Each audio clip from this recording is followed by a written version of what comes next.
For 22 years, one of the FBI's own counterintelligence agents was spying for Russia. And the tool he used to make sure he never got caught was the FBI's own internal system. He checked it constantly to see if anyone was investigating him. Nobody was. Until finally, someone was. This is the story of Robert Hanssen, the man the FBI itself called the most damaging spy in its history. And the most disturbing part isn't what he did. It's how long it took anyone to notice.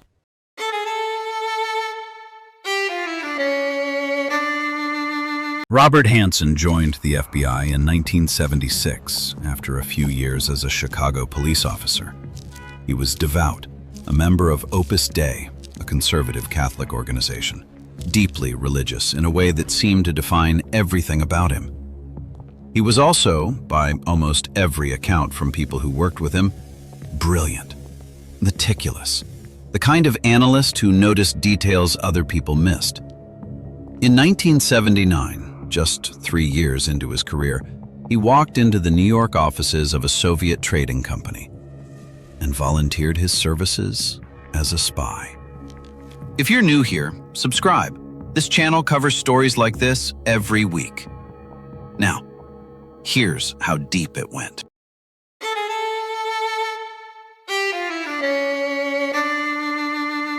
For 6 years, Hanssen fed the Soviets classified material. He exposed an FBI mole, sold secrets for around $20,000. Then, in a moment that tells you everything about how he justified what he was doing to himself, he confessed. Not to the FBI, to a priest. He told his wife he'd sinned, donated some of the money to charity, stopped spying. For a while.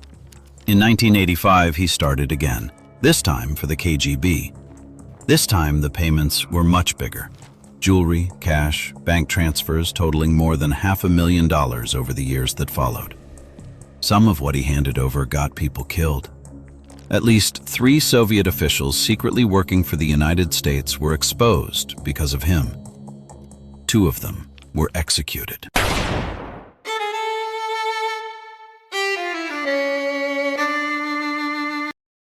Here's the part of this story that I think is the most unsettling.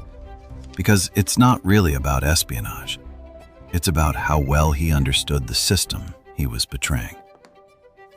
Hanssen worked in counterintelligence. His actual job, his cover, if you want to call it that, was hunting for Soviet and Russian moles inside the US government.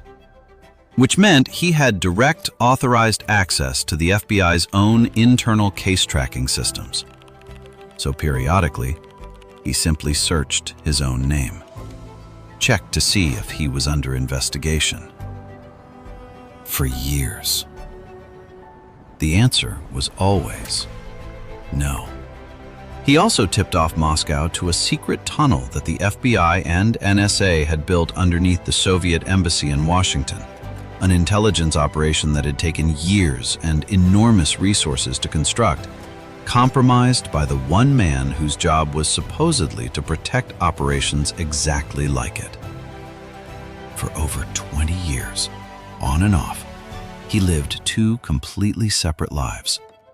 Devout Catholic father of 6 during the day, Ramon Garcia, his code name to the Soviets, at night.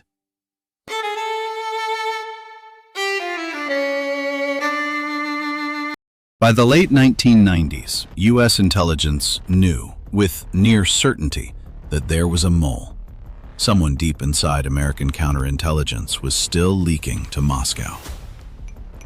The FBI built a task force, and they focused for years on the wrong man. A CIA officer named Brian Kelly became the prime suspect.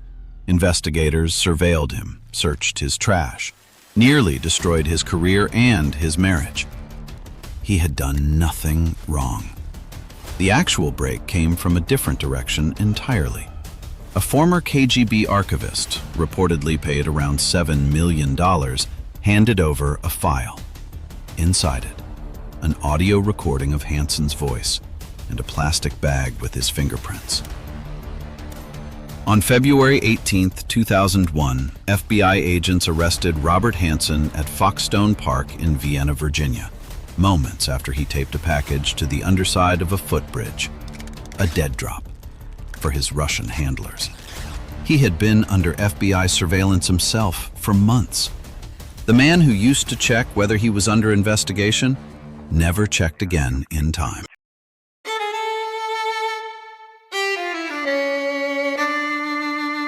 Hanssen pled guilty to 15 counts of espionage, a deal that spared him the death penalty in exchange for a full debriefing. In May 2002, he was sentenced to life in prison without the possibility of parole. He spent the next 21 years in near-total isolation at ADX Florence, the highest security federal prison in the United States. 23 hours a day, alone. His own psychiatrist later said something that stayed with me, that people simply aren't designed to be that alone. On June 5, 2023, prison staff found Robert Hanssen unresponsive in his cell. He was 79, believed to have died of natural causes.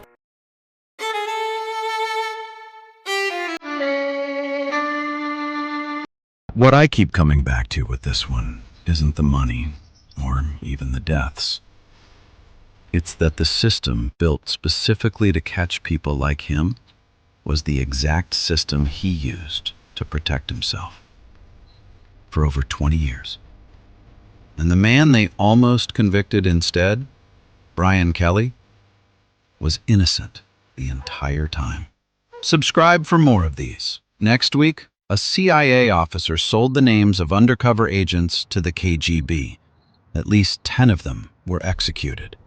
And he passed 2 separate polygraph tests while he was doing it.